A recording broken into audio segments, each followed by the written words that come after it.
So for today, let's do one thing. Let's tackle the most uncomfortable topic जो हमें लगता है जब भी हम किसी कंपनी को एनालाइज करते हैं, and that is the financial statement of the company. And to tackle this, what I'll do is I will first tell you about three main things जिन पे हमेशा पीटर लिंच फोकस करा करते हैं, and then I'll give you like a take of my personal experience और आजकल मैं कैसे चीज़ें देखती हूँ. It is more or less the same, but yeah, just I'll give you a little flavor of how I have started looking at things. So before we get into that, let's just understand what does it mean like financial statement, right? There are basically three financial statements जो हर company निकालती है, and that is actually what you mean when they say ना कि result track करो, company का result track करो. So result track करना क्या मतलब यही होता है कि जो जो फाइनेंशियल स्टेटमेंट कंपनी अपने हर क्वार्टर निकालती है, that is what you have to track. So जब फाइनेंशियल ईयर हमारा कब एंड होता है? 31 मार्च को. 31 मार्च को ख़त्म हुआ, उसके बाद में अप्रैल मई जून 3 महीने का रिजल्ट. 31 तो उसने 1 अप्रैल से 31 जून तक कैसा परफॉर्म किया कंपनी में, वो फर्स्ट क्वार्टर का रिजल्ट निकालेगी. सिमिलरली हर 3 महीने के बाद में 4 क्वार्टर का करके एक एक करके रिजल्ट निकालती है. And every quarter they have to publish the profit and loss statement, or it's called income statement as well. एक वो बैलेंस शीट निकालती है जो उन्होंने, और कैश फ्लो स्टेटमेंट निकालती है जो उन्होंने एक Q4 और Q2 में निकालना होता है, वो Q1 और Q3 में नहीं निकालना होता है. So that's a rough calendar, but don't need to get into too much into it. Like होता क्या है ना कि हम फाइनेंशियल स्टेटमेंट में इतने सारे नंबर्स होते हैं, इतनी सारी चीज़ें होती है, 3 तो स्टेटमेंट आ जाते हैं हमारे सामने, फिर हम कंफ्यूज हो जाते हैं कि इसमें से कौन सा नंबर देखें एंड कहाँ कॉन्सेंट्रेट करें, किसका इंपॉर्टेंस है, नहीं है क्या है. forget it. Like we'll just cut out all the noise. सब हटा के किस पे फोकस करना है ना, क्या इंपॉर्टेंट है, हम सिर्फ वो चीज़ देखेंगे. बाकी सब आप छोड़ दो. नहीं समझ में आया ना तो भी कोई दिक्कत नहीं है. If you are coming from a non financial background, like just leave it doesn't matter. अगर आपको नहीं समझ में आया तो कुछ नहीं बिगड़ जाएगा लाइफ में, ठीक है. Now the first thing that you have to look at is earning growth. That is single most important thing. मतलब उससे ज़्यादा इंपॉर्टेंट कुछ है ही नहीं. और आप पीटर लिंच की मानो तो वो तो इसी पे ही फोकस करते हैं. उनका सारा का सारा फोकस ही इसी चीज़ पे होता है कि एक कंपनी की इन जो अर्निंग है वो कैसे ग्रो कर रही है. Now where will you get this? You will get this in the profit and loss statement. क्या करना है आपको? प्रॉफिट एंड लॉस स्टेटमेंट में जाना है, देखना है जैसे ही रिजल्ट आया हो कंपनी का कि हाँ इसकी इस साल इस क्वार्टर का अर्निंग कितना था and how much was it in the last year same quarter. एक साल पहले, मतलब जैसे कि अभी अप्रैल मई जून हो गया, तो around mid July, end of July या अगस्त बिगनिंग में कंपनी अपना रिजल्ट निकालेगी. तो उस टाइम पे जून क्वार्टर तक के कंपनी ने कितनी अर्निंग करी compare to what it did in the same time last year. How much was the growth, कितना परसेंटेज ग्रोथ था? 10% था, 20% था, 50% था, डिक्लाइन हुआ क्या उस कंपनी के साथ में. Exactly that is what you have to understand from that. ये अगर आपने पकड़ लिया ना, that's it. that is actually all you need to really, like if you really understand this much कि वो ग्रो कंपनी के अर्निंग्स ग्रोथ बढ़िया चल रही है, टकाटक चल रही है, ये आपने पकड़ना सीख लिया, then there is little that you need to worry about. Because और अगर ये नहीं है तो फिर क्या ही मतलब है. मतलब सिंपल सा सोच के देखो, कोई भी अगर कंपनी, कोई भी बिजनेस अगर अपना प्रॉफिट ही ग्रो नहीं कर पा रहा है तो क्या ही मतलब है. then why would I invest in that company, right? Simple सी चीज़ देख लो, जो मतलब अर्निंग्स वो छोड़ो, कुछ कंपनीज की तो अर्निंग्स भी नहीं होती हैं, and that is like, and I really don't understand कि उस कंपनीज में कैसे इन्वेस्ट करें, क्यों करें, किस लिए करें. मेरे तो समझ के परे है, मैं तो ऐसी कंपनी से थोड़ा दूर ही रहती हूँ. But I mean like to each their own, जो भी जिनको ठीक लगता है, जो समझ पाते हैं, that's fine. But then if you ask me. And that is like earnings growth is the most important thing, and that is how even Peter Lynch did it, and that is how all he focused on. Now how do you look at कि अच्छी है, बुरी है, क्या है, कैसी है? एक तो आप मतलब ये देख लो कि ओवरऑल इंडस्ट्री का जो ग्रोथ है, मतलब जैसे कि आपने एक कंपनी, लेट्स से आपने कोई ना टू व्हीलर की कंपनी देख ली, ठीक है? तो टू व्हीलर की जिस कंपनी ने आपने देखा उसकी ग्रोथ आई है कुछ 15-20%, लेट्स से 15% आई है, एंड उस पूरी इंडस्ट्री में बाकी सब 7-8% से ग्रो करा उस क्वार्टर में. सो यू कैन लाइक रफली से कि हाँ ठीक है, इस ये particular company has done better than the other companies. So yeah good, that's like a good positive sign, right? बाकी जितनी भी थी उन्होंने इतना अच्छा नहीं करा, पर ये जो कंपनी है इसने 15% करा, तो कुछ तो ये लोग सही कर रहे हैं अपनी लाइफ में. सेकेंड चीज़, अब ये देखो कि भाई एटलीस्ट आप ये तो देखोगे कि कंट्री जिस रेट पे ग्रो कर रही है उतनी रेट पे ये अपनी इनकम अर्निंग्स ग्रो कर पा रहे कि नहीं कर पा रहे, पूरी की पूरी कंट्री वो. And how do you know that कि जीडीपी ग्रोथ क्या चल रही है? ये तो हम सबको हम देख ही लेते हैं, गूगल कर लो, आजकल तो बहुत ईजी है, वो देख लो नॉमिनल जीडीपी ग्रोथ क्या चल रहा है, एंड एटलीस्ट उतना तो ग्रो करे. मतलब उतना भी अगर पूरी कंट्री जिस रेट पे ग्रो कर रही है, अगर एक अपनी उस रेट पे भी नहीं ग्रो कर पा रही तो फिर क्या ही मतलब है? मतलब मैं क्यों ही इन्वेस्ट करूँ इसमें ना? एवरेज तो सारी कंपनीज का मिला के हो रहा है, तो at least you want somebody who is above average, right? You don't want something जो कंट्रीब्यूट कर रहा है उसको एवरेज को नीचे लाने में. That's it. That's all you have to look at. And if that is there, then you're good. Then at least आपका फिल्टर हो गया, आपका एक टेंशन खत्म हो गया. ये बढ़िया चल रहा है तो मतलब आगे सारी चीज़ें सही चल रही हैं. Now let's come to the second thing. The second thing is the price to earnings ratio. This ratio confuses people कि ये क्या है, क्यों है, किस लिए है. ज़्यादा कॉम्प्लिकेट नहीं करूँगी इसे, बहुत सिंपल तरीके से आपको समझाने की कोशिश करूँगी. Price to earning ratio is nothing but आज जिस भी कंपनी में आपको इन्वेस्ट करना है, आज अगर मैं उस पूरी की पूरी कंपनी को खरीदना चाहती हूँ तो मैं उसकी अर्निंग्स, जो उसने पिछले एक साल में जितना भी प्रॉफिट कमाया है, जितनी भी अर्निंग्स रही है प्रॉफिट, उसका मैं कितने गुना प्राइस दे रही हूँ. That is it. That's all. It is nothing more, nothing less. No need to complicate it more than that. That is it.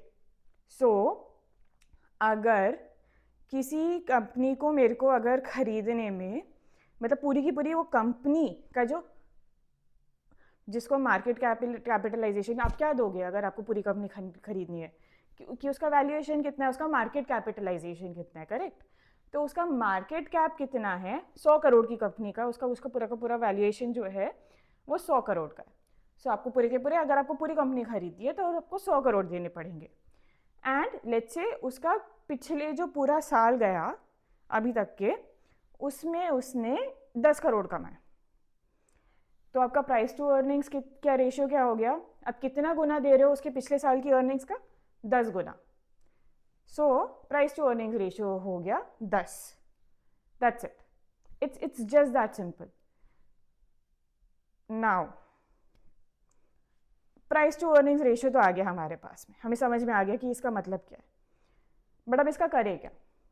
10 अच्छा है, बुरा है, नहीं है, क्या है, वो भी तो समझना पड़ेगा कि हमें में बात करेंगे. नहीं, we'll try to understand what does it mean कि प्राइस टू अर्निंग्स रेशियो अगर 10 है या 50 है, which company is better, right? How do you even जज दैट?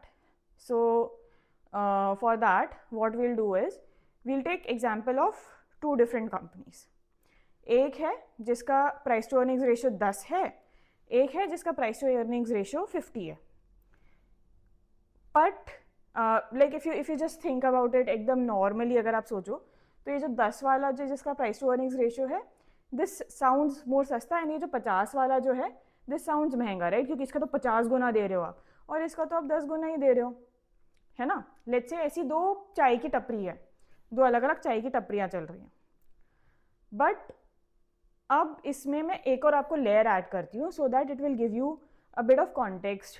थोड़ा तो हम एक लेयर और अंदर जाए ना कि क्या कैसे सेंस बनाए इस नंबर का हम।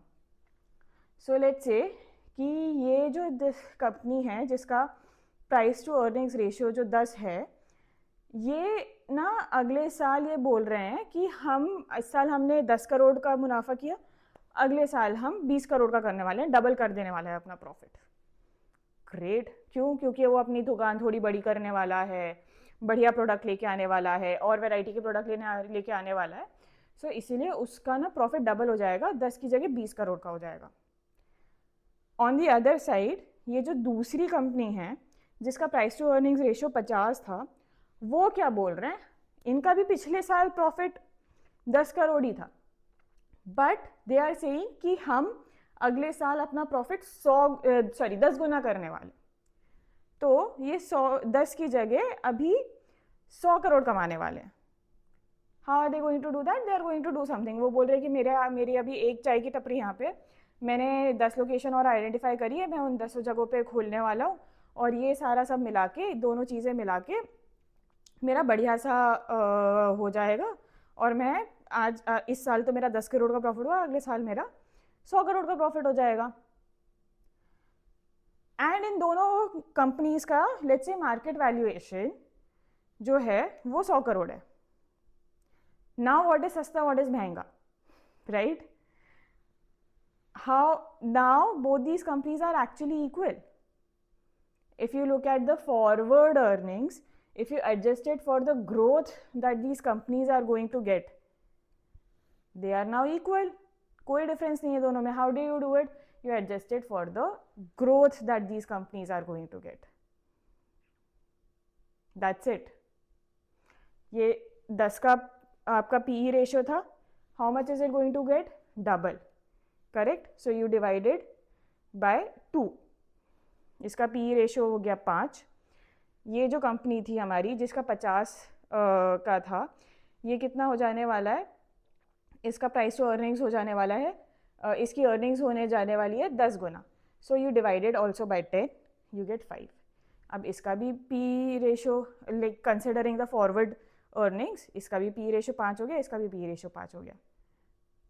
तो अब ये जो महंगा लग रहा था वो एक्चुअली महंगा नहीं है, वो जो इतना जो हाई मल्टीपल वो जो डिमांड कर रहा है वो एक्चुअली काइंड ऑफ जस्टिफाइड है, राइट? जस्टिफाइड नहीं जस्टिफाइड चलो अलग बात है, but it gives you a little context कि सिर्फ प्राइस टू अर्निंग्स रेशियो कैसे करें। अच्छा, अब आप बोलोगे कि ये ग्रोथ में पता कैसे करूँ, कैसे करेंगे, कहाँ से पता चलेगा, कौन बताएगा? कौन बताएगा? जो बिजनेस करता है, जिसका बिजनेस है वो खुद बताएगा, और कौन बताएगा? मैनेजमेंट जो है ना, हर क्वार्टर जब अपना रिजल्ट निकालते हैं उसके बाद में वो नॉर्मली एक कॉल करते हैं जो जिसमें वो एनालिस्ट के साथ इंटरैक्ट करते हैं, उसमें वो बताते हैं कि अपने उनके अगले साल के प्लान क्या हैं। कुछ कंपनीज बहुत ही डायरेक्टली बोल देती हैं कि हम इतना ग्रो करने वाले हैं अगले साल और हमारा विजन ये है आगे कुछ सालों का, और कुछ कंपनीज बोलती हैं कि हमें ये करने वाले हैं, हम ऐसे ग्रो करने वाले हैं, हम ऐसा प्लांट और लगाने वाले हैं, हम यहाँ इन कंट्रीज़ में और बेचने वाले। सो ये आपको थोड़ा एक्स्ट्रापोलेट करना पड़ता है, थोड़ा समझना पड़ता है, बट दैट इज़ हाउ आप अंदाज़ लगा सकते हो कि वो क्या करने वाली है। कुछ स्टेटमेंट देगी, कुछ देंगे, that is how you do it, like but that is what you have to look at. You have to ask the company only, जो बिजनेस चला रही है ना ये दोनों, आप उन्हीं से पूछोगे कि भाई आप अगले साल क्या करने वाले। Clear? Now the third part that Peter Lynch always used to concentrate on, still concentrates on, is the debt, कि कंपनी के ऊपर कर्जा कितना है। ठीक है? कर्जा मतलब कि उसने, where will you find this? You will find this in the balance sheet. First of all, balance sheet में जाओ, आप लाइबिलिटीज़ के सेक्शन में जाओ। लाइबिलिटीज़ में आपको शॉर्ट टर्म लाइबिलिटीज़ नहीं देखनी है। शॉर्ट टर्म लाइबिलिटीज़ मतलब भाई कि वो जो वर्किंग कैपिटल के लिए रिक्वायरमेंट होता है ना, कि अभी जैसे उस कंपनी को बैग्स बनाने हैं तो उसको कपड़ा लगेगा, हार्डवेयर लगेगा, कुछ कुछ लगेगा, तो वो सब खरीदने के लिए उसे पैसा लगेगा, तो उसके लिए वो शॉर्ट टर्म लोन लेते रहते हैं।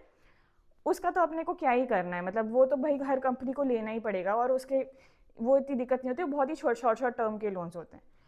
मेन दिक्कत होती है लॉन्ग टर्म लोन्स की, जिनका इंटरेस्ट का एक्चुअली असर पड़ता है, राइट। तो जो आपने लंबे टाइम के लिए लिए, जो शायद आपने जो आपने बैग बनाया है उसकी जो फैक्ट्री डालने के लिए जो आपने शायद लोन लिया है, पूरा का पूरा मैन्युफैक्चरिंग, कुछ आपने सेटअप वेटअप करा, कुछ एक वेयर हाउस बना दिया, ये सब के लिए अगर आपने अगर लोन लिया है, तो वो हो गया आपका लॉन्ग टर्म लोन, राइट। वो वो वाली जो लोन है उस पर कॉन्सेंट्रेट करना है आपको कि वो लोन कितना है। लेट्स से ये जो अपनी 100 करोड़ वाली कंपनी थी जिसने 10 करोड़ का प्रॉफिट कमाया था, इसने कुछ 10 करोड़ का लोन ले रखा है, लॉन्ग टर्म लोन, है ना। तो पीटर लिंच क्या बोलते हैं कि ठीक है, आपने 10 करोड़ का लोन ले रखा है, पर कोई दिक्कत नहीं है, लो लोन। उनका कोई ऐसा कोई सेट क्राइटेरिया नहीं था कि डेट टू इक्विटी रेशियो इतना होना चाहिए, ये होना चाहिए, वो होना चाहिए। ही वॉज नॉट सो फसी about that. He just said कि जो भी आपका डेट टू इक्विटी रेशियो, जो भी आपके ऊपर लॉन्ग टर्म डेट है उस कंपनी के ऊपर, उसका कैश में आप कवर कर सकते हो, क्योंकि आपके पास जो कैश रखा है वो उससे आप कवर कर लोगे क्या, अगर कुछ गड़बड़ हो गया, सब बर्बाद हो गया अगर कंपनी में, तो आपके पास इतना कैश रखा है क्या कि आप फंस नहीं जाओगे, है ना, डिफ़ॉल्ट नहीं हो जाएगा और बर्बादी नहीं हो जाएगी। वो आपको कहाँ मिलेगा? सेम बैलेंस शीट में। बैलेंस शीट में जाओगे, एसेट्स में जाओगे, उसमें कैश एंड कैश इक्विवेलेंट लिखे होते हैं, वहाँ आप देख लोगे कि अच्छा ठीक है, इनके पास 10 करोड़ का है, तो ठीक है, फिर तो कोई दिक्कत ही नहीं है। 10 करोड़ नहीं है, 5 करोड़ ही है, 2 करोड़ ही है, फिर थोड़ा सोचने वाली बात हो जाती है कि अब क्या करें, क्योंकि अगर कुछ गड़बड़ हुआ कंपनी में, लेट्स से आग लगी फैक्ट्री में, तो क्या करेंगे, है ना। तो फिर वो ना, अब क्योंकि लोन का ईएमआई तो चलता रहता है ना, वो नहीं रोक सकते, तो इस केस में वो बोलते हैं कि थोड़ा भाई केयरफुल हो जाओ, है ना। ये चीज़ है, तो बस यही चीज़, तीन चीज़ों का ध्यान रखना है: earnings growth, PE ratio, and then debt. That's it. ये तीन चीज़ें अगर आपने समझ ली, बाकी अगर आपको कुछ भी नहीं समझ में आ रहा है ना फाइनेंशियल स्टेटमेंट में, कोई दिक्कत है ही नहीं, कोई प्रॉब्लम नहीं है, it's absolutely fine. The most important thing, again I will reiterate, is the earnings growth. वो है तो सब बढ़िया है, वो नहीं है तो कोई मतलब नहीं, चलो मतलब मैं मान भी लूँ इस बात को ना कि जैसे अर्निंग्स ग्रोथ हैं, कुछ कंपनीज लॉस कर रही हैं, अर्निंग्स ग्रोथ नहीं आ रही है, आगे जाके आएगा, ये वो आएगा, ठीक है फाइन, जब आ जाएगा ना मैं तब इन्वेस्ट कर दूंगी उनमें। आज की डेट में मेरे पास ऑलरेडी बहुत ऑप्शंस है जो बढ़िया काम कर रहे हैं, बढ़िया अर्निंग्स ग्रोथ ला रहे हैं, डेमॉन्स्ट्रेट भी करा है उन्होंने रिजल्ट, और आगे भी दिख रहा है, तो मैं उन कंपनीज में इन्वेस्ट करना चाहूँगी। अच्छा, अब ना क्या करते हैं कि मैं मेरा थोड़ा कॉन्टेक्स्ट बता देती हूँ कि मैं कैसे करती हूँ। तो मतलब मेरा भी वो क्लियर ही है, मैं अर्निंग्स ग्रोथ को ही देखती हूँ। एंड इस केस में जब पी रेशियो कैलकुलेट करते हुए जब मैं फॉरवर्ड अर्निंग्स देखती हूँ ना, तो मैं अपने कैलकुलेशन के लिए पर्सनली क्या करती हूँ कि मैं अगले 1 साल कंपनी कितना प्रॉफिट कमाने वाली है, मैं उसको कैलकुलेशन में लेती हूँ अपने। तो जो ग्रोथ आने वाली है वो अगले 1 साल में कितने आने वाली है उसी से एडजस्ट करती हूँ, not more than that. And but at the same time मैं ये भी देखती हूँ कि कंपनी का विजन क्या है अगले एटलीस्ट 3 सालों के लिए, है ना, कि अगले 3 साल में वो कुछ ना कुछ करने वाली है। जैसे कि कोई चेन है रिटेल स्टोर की, है ना, कपड़े बेचती है जो दुकान, तो वो बोल रहे हैं कि हाँ, कि भाई मैं अगले साल जो मेरा प्रॉफिट है मैं वो डबल कर दूंगा, एंड उसके अगले 3 साल के लिए मेरा ऐसा ऐसा विजन है। वो कैसे करेंगे, अभी दुकान मेरी, मैं नंबर ऑफ दुकान डबल कर दूंगा एक तो अगले साल, और उसके अगले साल भी मैं इतनी इतनी दुकानें और खोलने वाला हूँ, जिससे मेरा बढ़िया हो जाएगा। उसके लिए मेरे पास पैसा भी है, जो मैं इंटरनली जो प्रॉफिट कमा रहा हूँ उसी से मेरा आगे का भी निकल जाएगा, कोई दिक्कत नहीं होगी, आराम से हो जाएगा। तो चलो ठीक है, यू हैव अ कंपनी जिसको आज का भी प्लान है, उसने पास में भी, हाँ एक और इम्पॉर्टेंट चीज़, उसने पास में डिमॉन्स्ट्रेट किया है कि वो जो वो बोल रहे हैं वो कर पाते हैं, ऐसा नहीं है हवे में बात चल रही है ये सारी की सारी।